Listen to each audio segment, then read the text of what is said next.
Alors, ce combat dans lequel nous sommes, chers camarades, puisque c'est de ça qu'il s'agit, est-ce que la France va l'emporter sur nous, c'est-à-dire les Africains? Dans mon propos de cet édito, première édition, j'aimerais dire oui, effectivement, il y a une prise de conscience, pas totale. Elle ne peut pas être totale en Afrique de l'Ouest, mais elle est effective.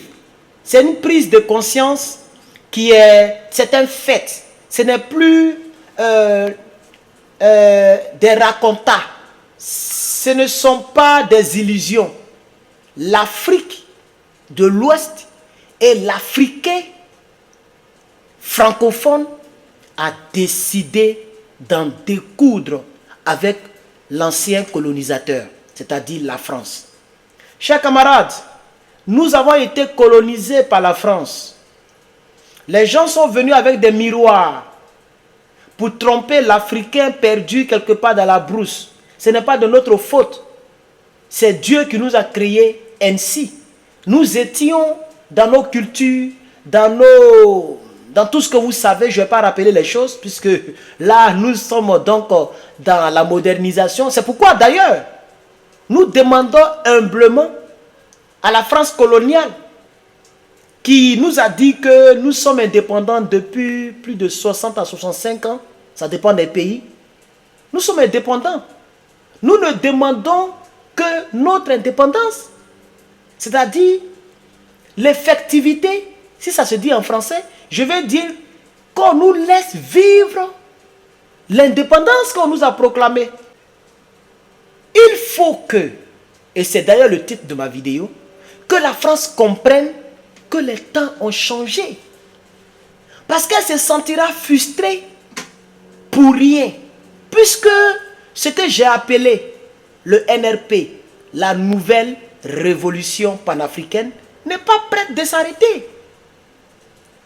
Alors là, cette vague n'est pas prête de s'arrêter. Ce tourbillon va avaler les autres pays. Forcément, le Sénégal sera touché. La Côte d'Ivoire sera touchée. Le Togo ne passera pas à côté. Et aussi le pays de Patrice Talon, que j'ai appelé Patrice Soulier. Le Bénin ne passera pas. Ou n'échappera pas, j'allais dire. Et la France, il faudrait qu'elle prenne des nouvelles initiatives pour procurer de l'énergie à sa population. Parce que c'est fini le coup d'État, comme l'a dit le président Laurent Gbagbo. Le coup d'État du Niger, c'est consommé, c'est terminé. C'est fini ça, chers camarades. Même s'ils sont en train de faire injustement des bras de fer contre le nouveau pouvoir de Niamey, j'ai donné une technique. J'espère que je serai entendu et que j'ai été entendu. J'ai demandé aux gens de passer à l'acte du bruit, de faire assez de bruit, comme le disait le président déchu, Ali Bongo. De faire assez de bruit, chers camarades. Et j'ai parlé même d'un système. J'ai parlé de la technique du caca peuplal. Si le logiciel n'a pas pu écrire ça pour vous, ce n'est pas grave, vous comprenez de quoi je parle. Donc je veux dire ici, je reviens à mon sujet. Je dis ici, chers camarades, il est impérativement important de rappeler à la France coloniale que les temps ont changé. C'est révolu. La France doit le comprendre. Elle doit chercher elle-même à fabriquer son uranium. C'est là qu'elle doit être un peu humble. Parce qu'elle saura qu'elle ne produit pas de l'uranium et que le Niger, qui est le pays le plus pauvre, le deuxième pays le plus pauvre au monde, le Niger, qui a été un pays humilié par l'ambassade française, l'ambassadeur français, j'allais dire, M. Ité Sylvain, en disant, je cite, de quelle prise de conscience et panafricanisme vous parlez? L'eau de Niamey ne vous appartient pas. L'eau là est européenne. Alors arrêtez de boire l'eau à Niamey. Ce monsieur s'est foutu de tout un pays, de tout un peuple. À cause d'un certain tweet, qu'un certain Moussa aurait balancé en commentaire en bas de l'un ou de l'une de ses publications sur Twitter.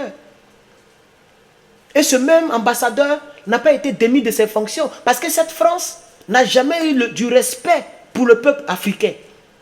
C'est elle-même qui a creusé sa tombe. C'est elle-même qui a creusé sa tombe, chers camarades.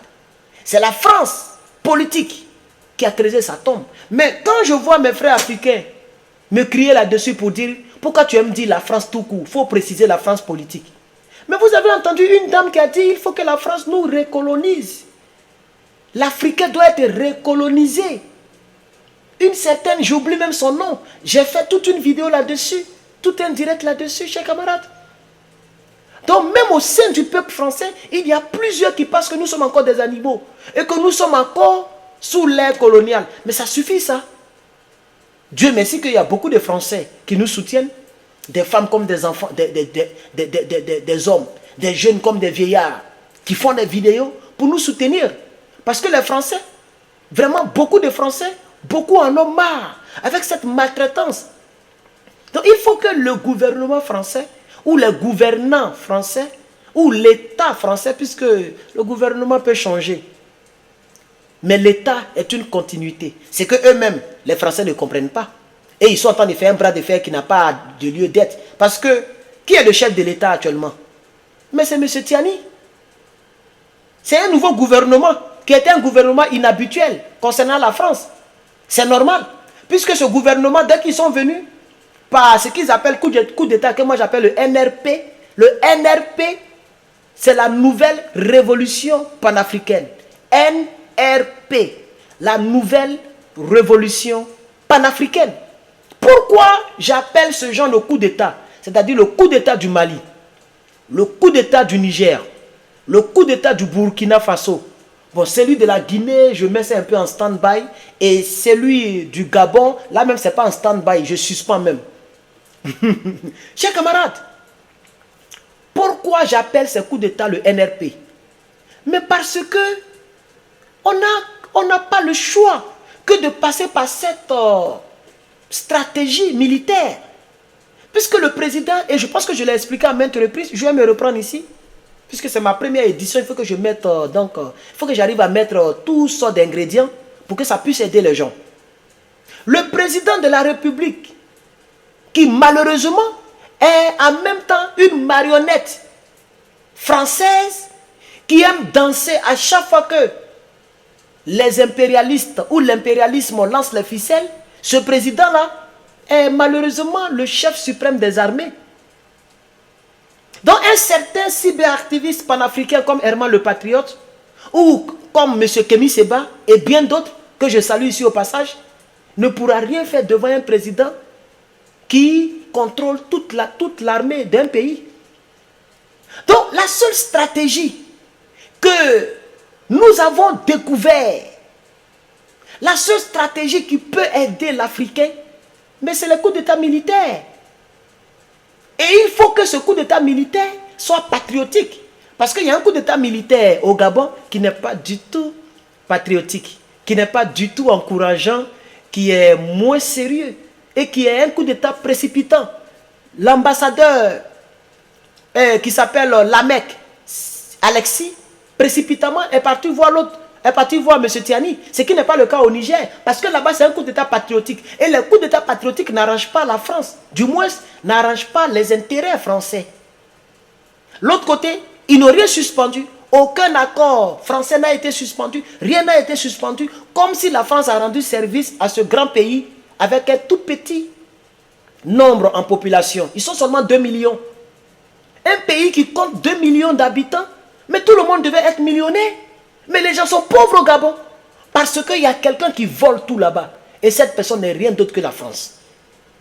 Un pays vaste comme le Niger, avec plus de, je ne connais pas bien la population, mais je pense que c'est quelques 15 millions, peut-être plus, aidez-moi dans les commentaires, qui est le 4e pays producteur de l'uranium au monde. Mais c'est avec l'uranium qu'on alimente les réacteurs nucléaires. Et les réacteurs nucléaires servent d'énergie. C'est pourquoi il n'y a pas de coupure de courant aux États-Unis, en France et dans les grands pays. Parce qu'on a des réacteurs, assez de réacteurs nucléaires. Et la France sait qu'au Niger, elle va perdre donc son trou d'or, le trou où elle gagnait de l'or, c'est-à-dire l'uranium. Ce trou est fermé par M. Tiani.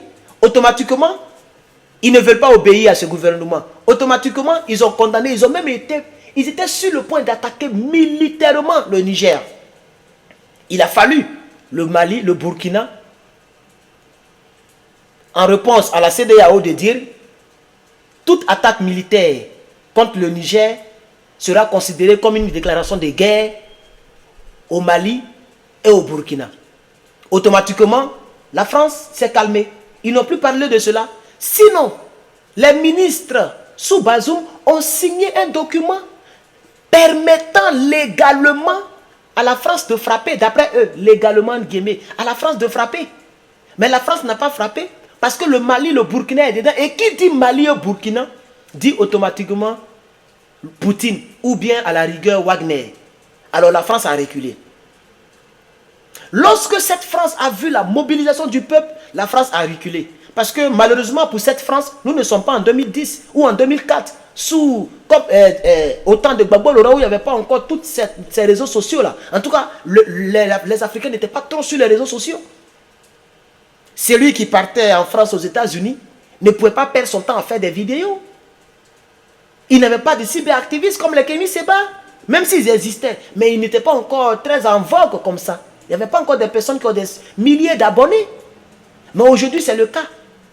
Même les Guinéens, les Maliens, les Burkinabés, tout le monde a des smartphones. Pour filmer, c'est facile. On est tous cachés dans des groupes. Je reviens sur mon sujet, puisque nous sommes à 12 minutes. Je ne veux pas que ma première édition de mon édito soit longue. Donc je reviens dans mon sujet du jour pour clore. Je dis et je veux dire à la France simplement de comprendre que les temps ne sont plus les mêmes. C'est révolu. C'est révolu. C'est fini, vous devez le comprendre. On est réveillé.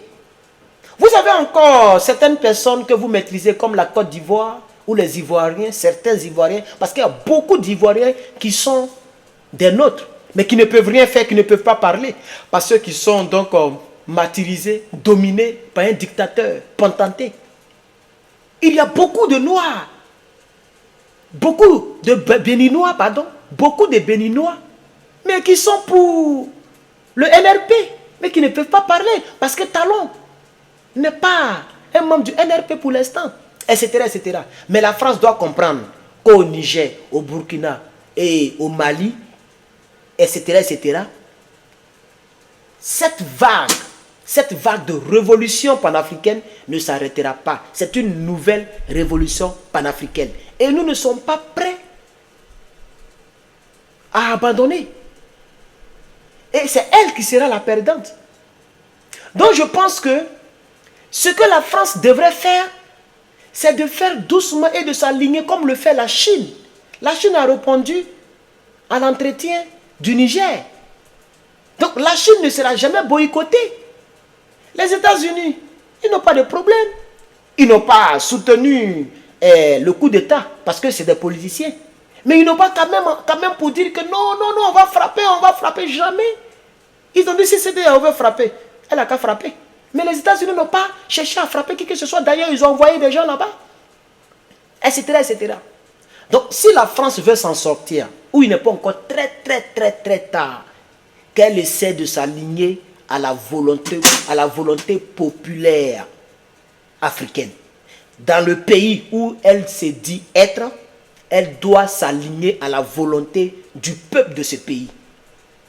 Si elle veut se jouer au gros dos, tôt ou tard, elle va perdre. Ça va prendre le temps, mais la France va perdre au Niger. Et Macron l'a dit clairement, si elle a perdu au Niger, c'est qu'elle a perdu dans la sous-région. Chers camarades, voici ce que je voulais vous dire. Que Dieu vous bénisse. Merci d'avoir regardé, partagé, commenté, liké. À bientôt.